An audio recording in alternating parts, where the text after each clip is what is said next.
Las ratas en las paredes. El 16 de julio de 1923 me mudé a Exampriori, después de que el último de los obreros hubiera concluido su trabajo. La restauración había supuesto una tarea ingente, pues poco quedaba ya de la abandonada mole, salvo un ruinoso esqueleto. No obstante lo cual, dado que se trataba del hogar ancestral de mi familia, no dejé que ningún gasto me disuadiera de mi propósito. El lugar llevaba deshabitado desde el reinado de Jacobo I, cuando una tragedia de una naturaleza sumamente horrible, pero en gran parte misteriosa, había acabado repentinamente con la vida del señor de la casa, con la de 5 de sus hijos y con la de varios sirvientes, y envuelto en un halo de sospecha y terror al tercero de los vástagos, antepasado directo mío y único superviviente del aborrecido linaje. Con la incriminación de este heredero absoluto por el asesinato, la propiedad había regresado a manos de la corona, y el acusado no había hecho el más mínimo intento de exculparse a sí mismo o de recuperar su patrimonio, presa de algún horror más terrible que el de la conciencia o la ley, y habiendo manifestado únicamente un desesperado deseo por apartar el antiguo edificio de su vista y su memoria. El 11º barón Exam, Walter de la Porre, huyó a Virginia y allá fundó la familia que, llegado el siglo siguiente, ya había pasado a ser conocida como los de la Porre. Exampriori había permanecido desocupada, pese a haber sido adjudicada tiempo después a la familia Norris, y muy estudiada debido a su peculiar arquitectura compuesta,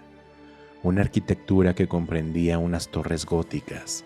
levantadas sobre una infraestructura de origen sajón o románico, cuyos cimientos a su vez eran de un estilo o mezcla de estilos más antiguos, romano o incluso druídico o elcímbrico, de los pobladores originales de la región, si es que las leyendas son ciertas.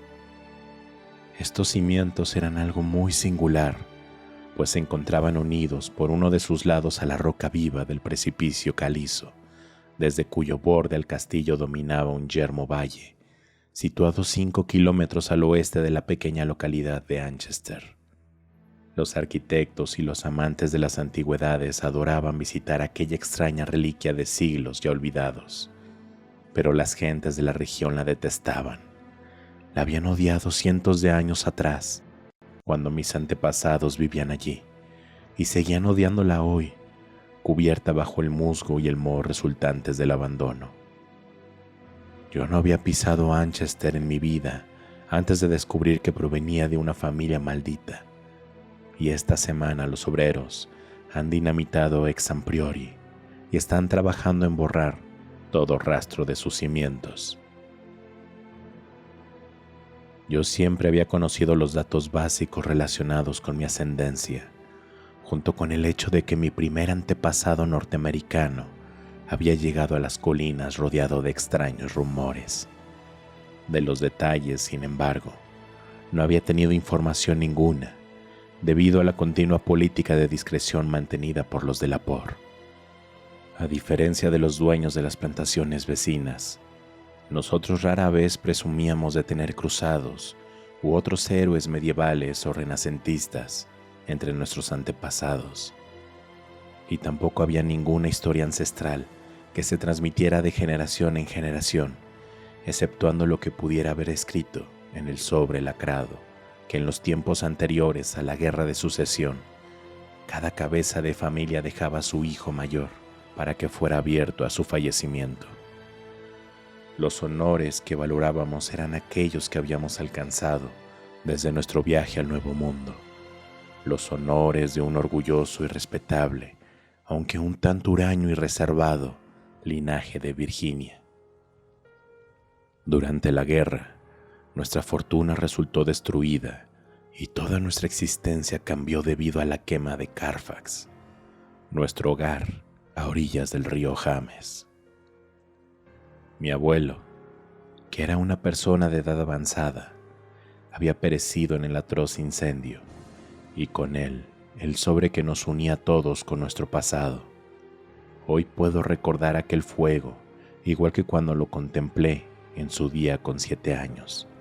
con los soldados de la Unión lanzando vítores, las mujeres gritando y los negros rezando y dando alaridos.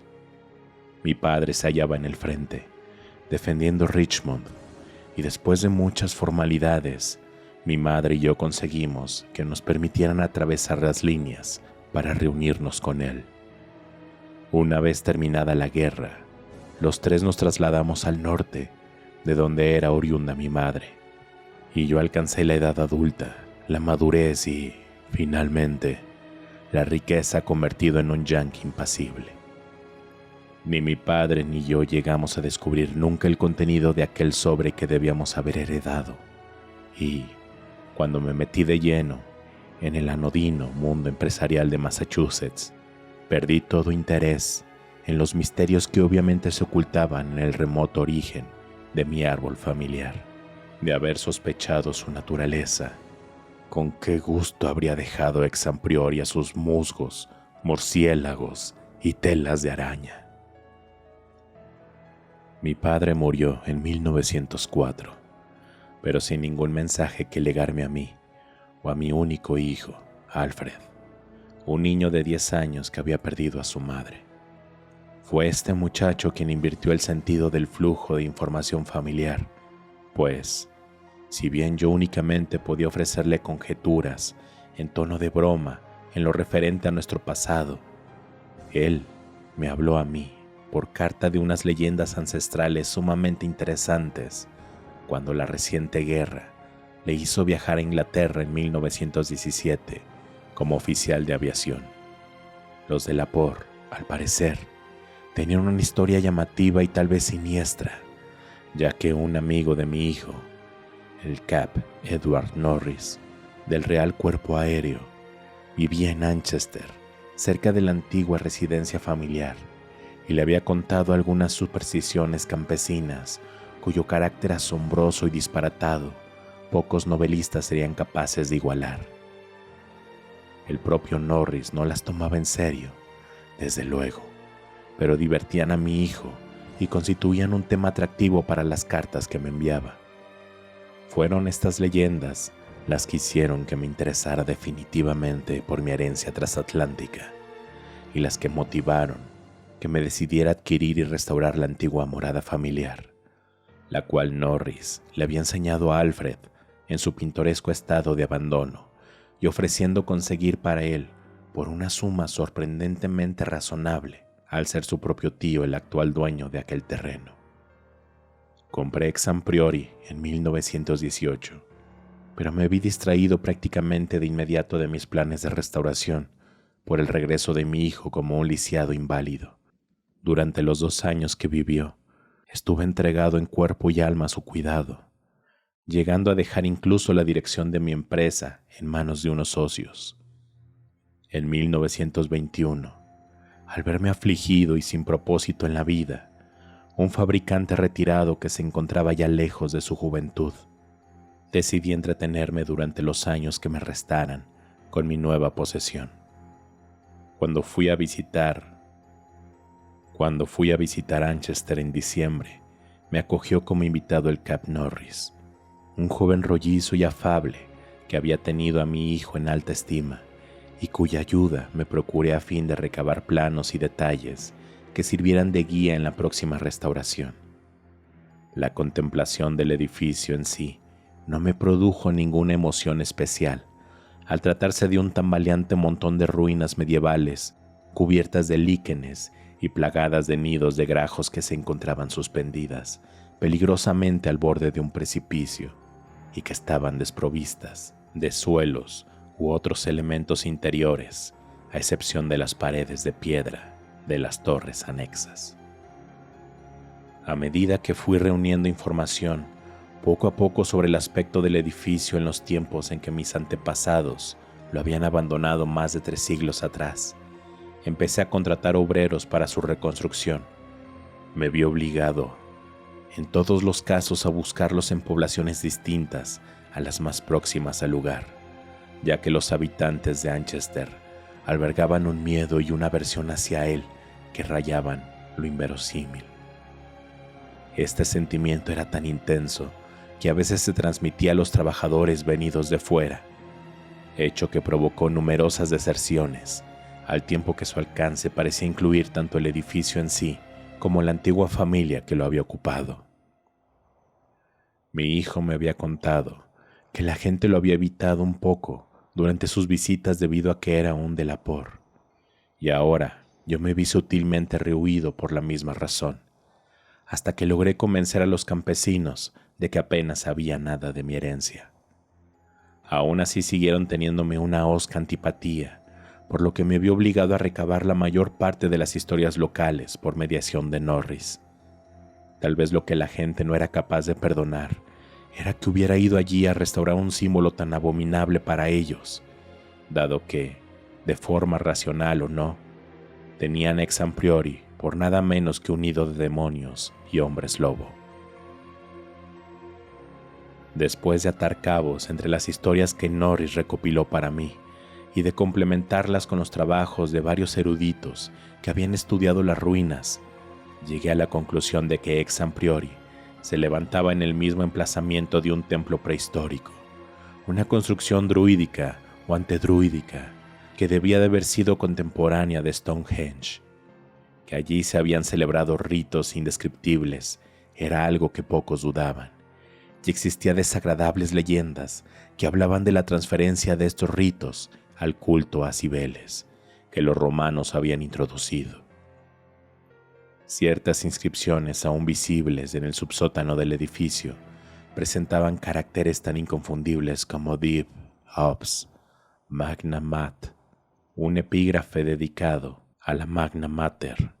aquella cuyo siniestro culto había estado en su día vanamente prohibido a los ciudadanos romanos. Anchester había sido el campamento de la tercera legión de Augusto,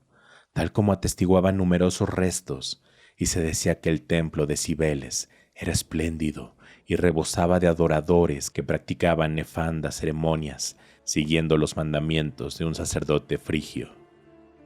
Las historias decían además que el ocaso de la antigua religión no había acabado con las orgías en el templo, sino que los sacerdotes habían seguido viviendo en la nueva fe sin ningún cambio real. Se decía asimismo que los ritos no habían desaparecido junto con el poder romano y que algunos sajones habían ampliado lo que aún quedaba del templo y le habían dado el trazado básico que éste había conservado a partir de entonces, convirtiéndolo en el centro de un culto temido en media heptarquía. Una crónica del año 1000 después de Cristo, aproximadamente, alude al lugar como un sólido edificio de piedra que albergaba una extraña y poderosa orden monástica y que se hallaba rodeado por una extensa huerta que no necesitaba de muros para mantener alejado a un asustado populacho. Los daneses no habían llegado a destruirlo, aunque después de la conquista normanda debió de entrar en una terrible decadencia, puesto que no hubo ningún impedimento cuando Enrique III otorgó el terreno a mi antepasado, Gilbert de la Porre, el primer barón Exam, en 1261. No existen leyendas siniestras relativas a mi familia antes de esta fecha, pero algo extraño debió de suceder entonces.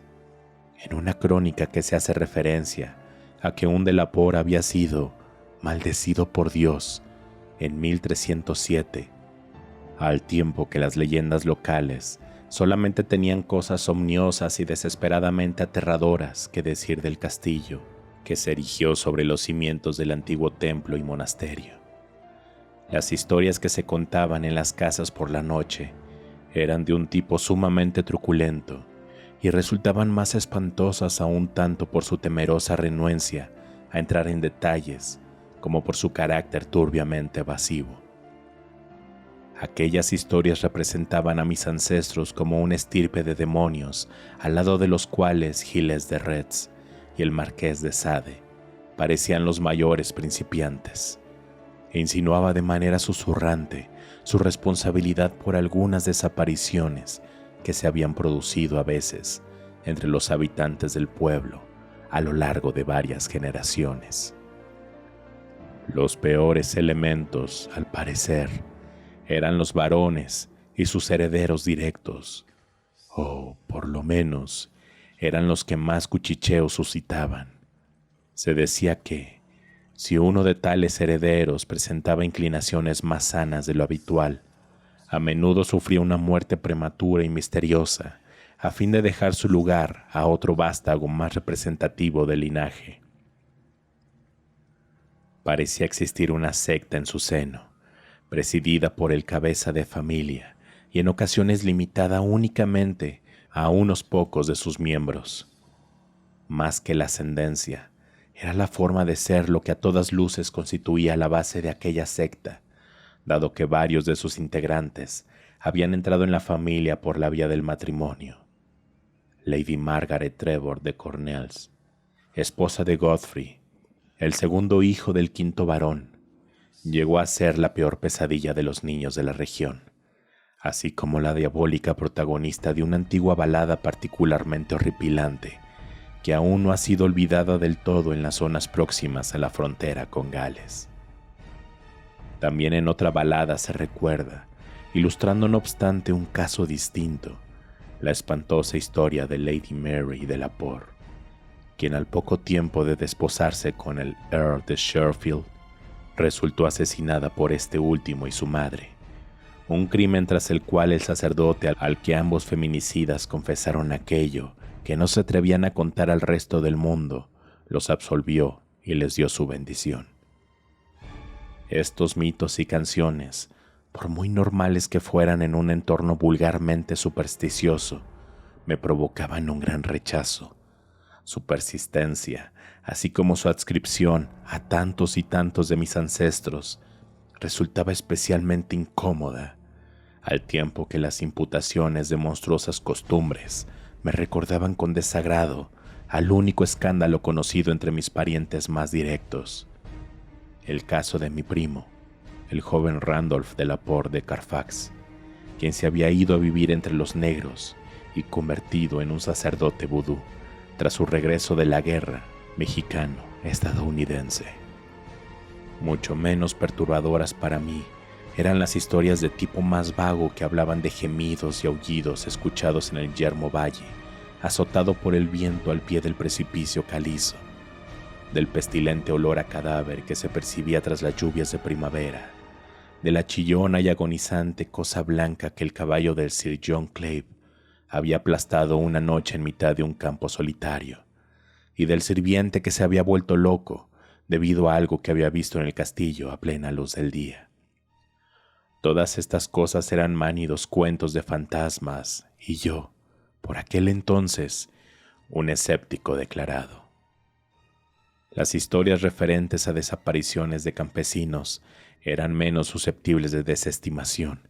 aunque tampoco resultaban particularmente significativas, habida cuenta de las costumbres medievales. Husmear en terreno vedado conllevaba la muerte, y más de una cabeza decapitada había sido exhibida públicamente en los baluartes, hoy desaparecidos, que rodeaban Hexham Priory.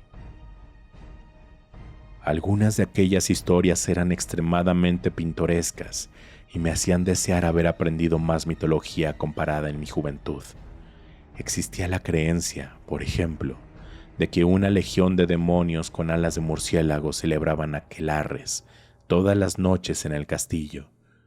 una legión cuyo sustento podía explicar la desproporcionada abundancia de hortalizas vulgares que se cosechaban en su enorme huerta. Y la más vívida de todas aquellas fabulaciones era la dramática historia de las ratas, la plaga de obscenas alimañas que había surgido en la estampida del castillo 3 meses después de la tragedia que la había condenado al abandono. La flaca, inmunda y hambrienta plaga que había arrasado todo lo que había encontrado a su paso y devorado aves de corral, gatos, perros, cerdos,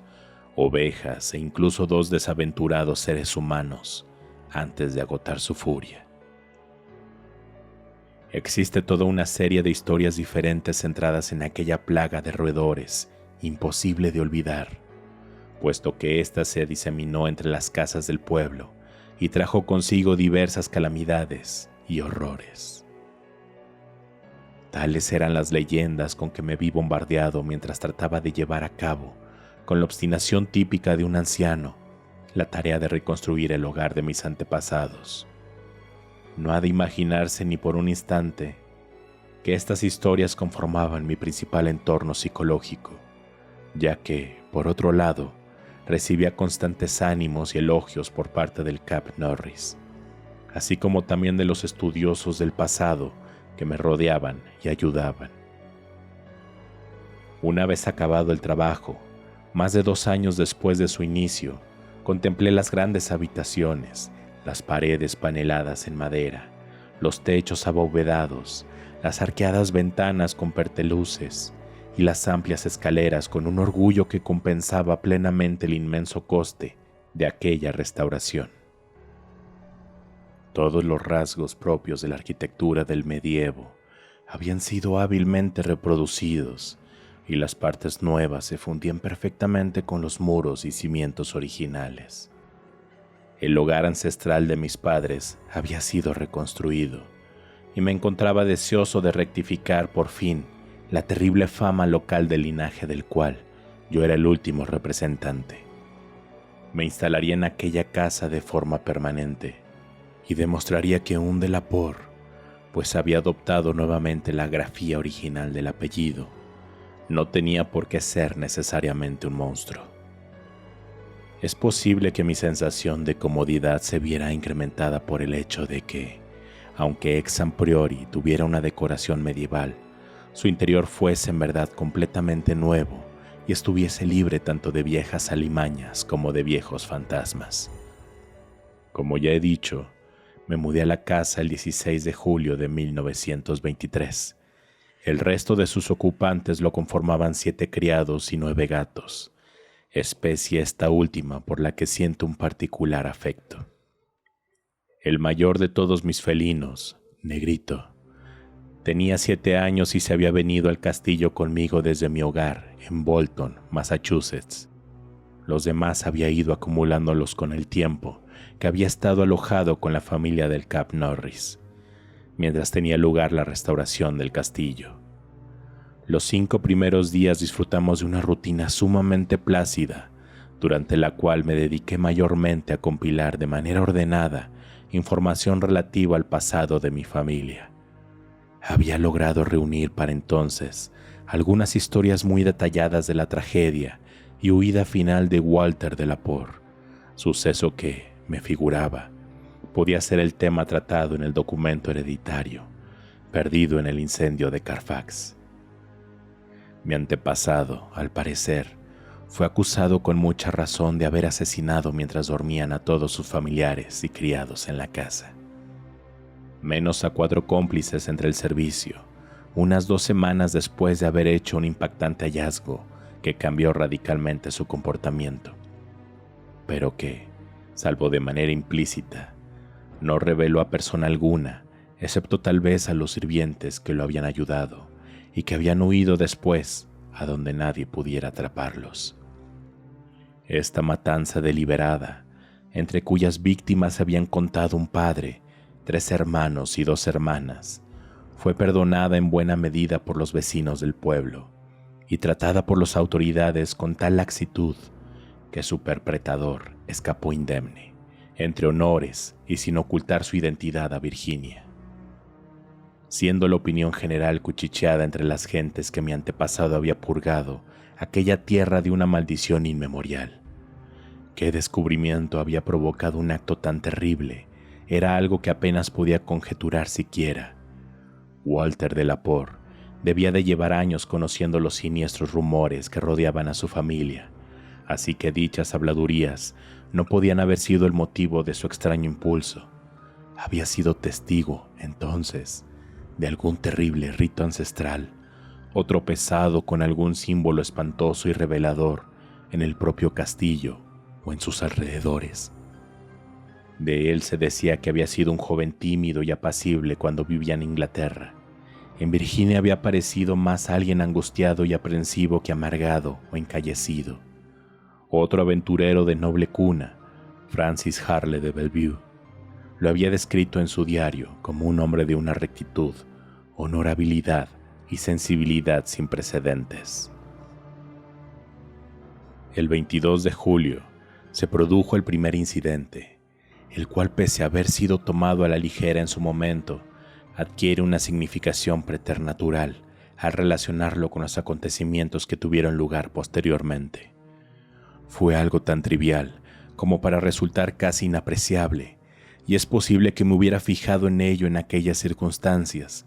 pues se ha de tener presente que, dado que me encontraba en un edificio prácticamente nuevo y recién construido, salvo por sus paredes, y rodeado por un personal doméstico mentalmente equilibrado, cualquier aprehensión debería haber sido absurda a pesar del entorno. Lo que más tarde recordé fue simplemente lo siguiente, que mi viejo gato negro, cuyos estados de ánimo también conozco, se encontraba indudablemente alerta e inquieto hasta un punto completamente impropio de su forma de ser, paseándose nervioso y alterado de habitación en habitación y olisqueando constantemente las paredes que habían formado parte de la antigua construcción gótica. Me doy cuenta de lo mánido que suena esto, como ese perro recurrente de las historias de fantasmas que siempre gruñe antes de que su amo vea la figura cubierta por la sábana. Mas aún así, no puedo dejar de pensar en ello. Al día siguiente un criado se quejó de que todos los gatos de la casa se encontraban muy intranquilos. Vino a verme a mi estudio, una habitación en el ala oeste del primer piso, provista de una alta bóveda de arista, un oscuro panelado en madera de roble y una triple ventana gótica con vistas al precipicio de roca caliza y al desolado valle. Y, al mismo tiempo que hablaba, vi la figura azabache de Negrito deslizándose sigilosamente a lo largo de la pared occidental y arañando los nuevos paneles que cubrían la piedra del antiguo castillo. Le dije al hombre que debía de estar saliendo algún olor o emanación particular de la vieja sillería, imperceptible para los sentidos humanos, pero capaz de excitar los sensibles órganos olfativos de los gatos, incluso a través de los paneles de madera que la cubrían. Yo creía realmente en aquella explicación, y cuando el hombre planteó la posibilidad de que pudiera haber ratones o ratas, yo le dije que no había habido ratas allí desde hacía 300 años, y que sería incluso harto difícil encontrar ratones de campo de las tierras de alrededor, en el interior de aquellos altos muros, por los cuales, hasta donde se sabía, nunca se habían metido. Esa tarde fui a visitar al Cap Norris, y me aseguró que sería algo absolutamente sorprendente que el castillo se hubiera visto infestado por ratones de campo de un modo tan repentino e inaudito. Aquella noche, prescindiendo como de costumbre de mi ayuda de cámara, me retiré a la alcoba de la torre oeste, que había escogido como propia, a la cual se accedía desde el estudio por una escalera de piedra y un corto pasadizo que habían sido, respectivamente, parcial y enteramente restaurados. Se trataba de una habitación circular, de techo muy alto y sin paneles de madera en las paredes, las cuales, no obstante, se hallaban decoradas con unos tapices de Arras que yo mismo había elegido en Londres. Tras cerciorarme de que Negrito estaba conmigo, cerré la pesada puerta gótica y me fui a acostar alumbrado por las bombillas eléctricas de la estancia, tan hábilmente diseñadas para parecer velas, hasta que al fin apagué la luz y me acomodé en la cama de madera tallada con dosel, con mi viejo gato en su sitio habitual, echado sobre mis pies. No había corrido las cortinas, así que me quedé mirando la estrecha ventana que tenía enfrente, la cual daba al norte. Una aurora boreal iluminaba tenuemente el cielo, y la fina tracería de la ventana se recortaba sobre él de manera agradable. Debí de caer plácidamente dormido en aquel momento, dado que recuerdo tener la clara sensación de haber salido de unos extraños sueños en el instante en que el gato abandonó con un violento respingo su tranquila posición. Lo vi a la débil luz de la aurora, con la cabeza echada hacia adelante, las patas delanteras apoyadas en mis tobillos y las traseras extendidas hacia atrás. Tenía la vista totalmente clavada en un punto de la pared, situado un poco al oeste de la ventana, un punto que no parecía tener nada de especial a mis ojos, pero hacia el cual dirigí entonces toda mi atención. Y al hacerlo, supe que Negrito no estaba alterado sin motivo. Si el tapiz se movió realmente o no, es algo que no sé decir. Yo creo que sí lo hizo, de forma muy leve, pero lo que sí puedo jurar es que detrás de él oí un débil y claro correteo como de ratas o ratones. Un segundo después el gato se había abalanzado de lleno sobre el tapiz que ocultaba la pared, haciendo caer al suelo con su peso la sección atacada y dejando expuesto un húmedo y antiguo muro de piedra, arreglado aquí y allá por los restauradores y desprovisto de cualquier rastro de roedores intrusos. Negrito empezó entonces a correr por un lado a otro junto a aquella pared del muro, arañando el tapiz caído y tratando a veces, por lo que parecía, de introducir una pata entre la pared y el suelo de roble. Sin embargo, no encontró nada, y al cabo de un rato el animal regresó cansinamente a su sitio sobre mis pies. Yo no me había movido, pero esa noche no pude volver a conciliar el sueño. Por la mañana interrogué a todos los sirvientes y descubrí que ninguno de ellos había advertido nada inusual a excepción de la cocinera, que recordó lo que había hecho un gato que había estado descansando en la repisa de su ventana. Aquel gato había emitido un largo maullido gutural a alguna hora indeterminada de la noche, despertando a la cocinera a tiempo de que ésta lo viera salir decididamente como una flecha por la puerta abierta escaleras abajo. Aquel mediodía lo pasé dormitando, y al llegar la tarde volvió a visitar al Cap Norris, quien se mostró extremadamente interesado por lo que le estuve contando. Los extraños incidentes, tan insignificantes y al mismo tiempo tan curiosos, le resultaron atrayentes en virtud de su carácter pintoresco, y le hicieron rememorar varias leyendas de fantasmas de la región. Estábamos verdaderamente perplejos de que hubiera ratas en el castillo, y Norris me dejó unas cuantas trampas y verde de París, los cuales, a mi regreso, hice colocar a los sirvientes en varios puntos estratégicos de la casa. Como tenía mucho sueño, me fui a la cama temprano, pero aún así me vi acosado por sueños de un tipo sumamente horrible. En ellos, me pareció estar contemplando desde una inmensa altura una gruta sumida en la penumbra y anegada de inmundicia hasta la rodilla, en la que un porquero de barba blanca y aspecto diabólico dirigía con su cayado a un rebaño de bestias fofas y fungosas, cuyo aspecto me llenó de una repugnancia inenarrable. Entonces, justo en el momento en el que el porquero se detenía y asentía satisfecho con la cabeza al observar su labor, una inmensa tromba de ratas cayó como un aguacero sobre el pestilente abismo y empezó a devorar tanto a las bestias como al hombre. Desperté súbitamente de esta terrorífica visión por los movimientos de Negrito, quien había estado durmiendo como de costumbre echado sobre mis pies. Esta vez no tuve que investigar el origen de gruñidos y bufidos, ni del miedo que le hacía clavar las garras en mi tobillo, sin ser consciente de su efecto, pues las paredes del aposento vibraban por todos lados como un ruido nauseabundo, un susurrante y repulsivo correteo de gigantescas ratas hambrientas. Ya no había ninguna aurora boreal que permitiera ver si se movía el tapiz,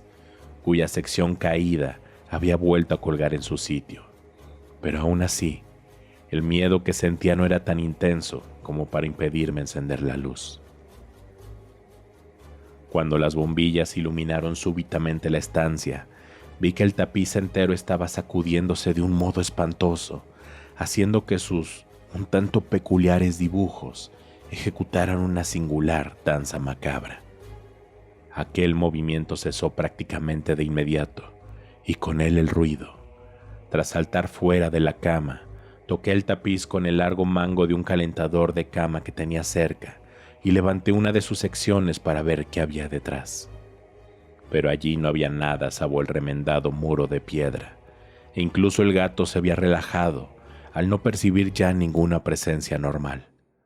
Cuando examiné la trampa circular que había sido colocada en la habitación, vi que habían saltado todos los resortes de sus bocas, aunque no quedaba ningún rastro de aquello que había sido atrapado y que después había conseguido escapar. Seguir durmiendo ya no era una opción,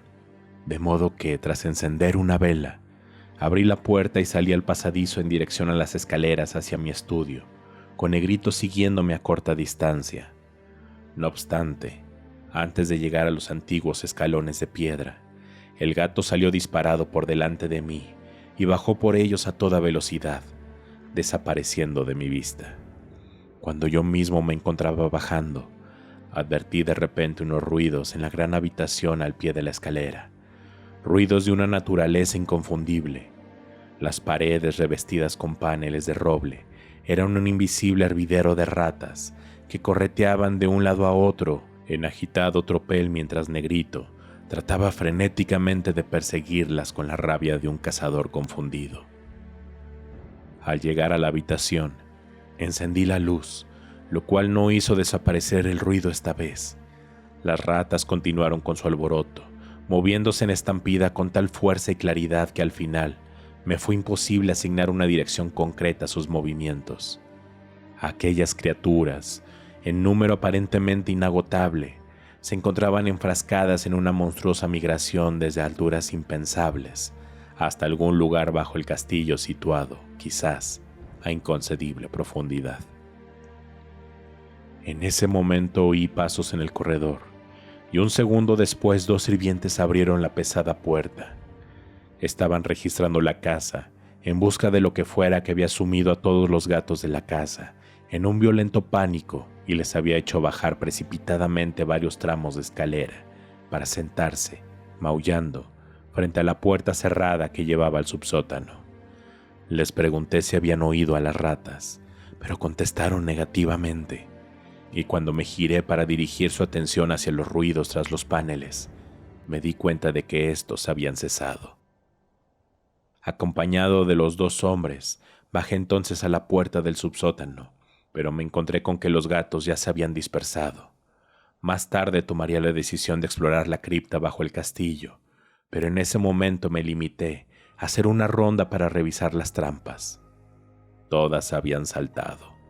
pero todas se encontraban también vacías. Tras asegurarme de que los felinos y yo habíamos sido los únicos en oír a las ratas, me fui al estudio y permanecí allí sentado hasta el amanecer, reflexionando profundamente y repasando en mi cabeza cada leyenda, por pequeña que fuera, que había descubierto acerca del edificio en que vivía. Dormí un poco por la mañana, cómodamente reclinado en el único sillón de lectura que mi plan de decoración medieval no había conseguido eliminar. Luego telefoné al Cap Norris, quien vino para ayudarme a explorar el subsótano. No encontramos absolutamente nada nocivo en él, pero no pudimos evitar estremecernos al recordar que aquella cripta había sido construida por manos romanas. Todos y cada uno de sus bajos arcos y sólidos pilares eran de ese estilo, no del decadente románico de los torpes sajones, sino del austero y armonioso clasismo de la era de los Césares. De hecho, las paredes abundaban en inscripciones sobradamente conocidas por los estudiosos del pasado, que en tantas y tantas ocasiones habían inspeccionado el lugar. Cosas como Pecate, Prop, Temp, Dona, Lepraec, Ves, Pontifi, Atis. La referencia a Atis me causó un escalofrío, dado que había leído a Catulo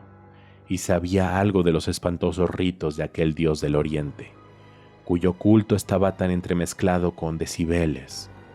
Norris y yo,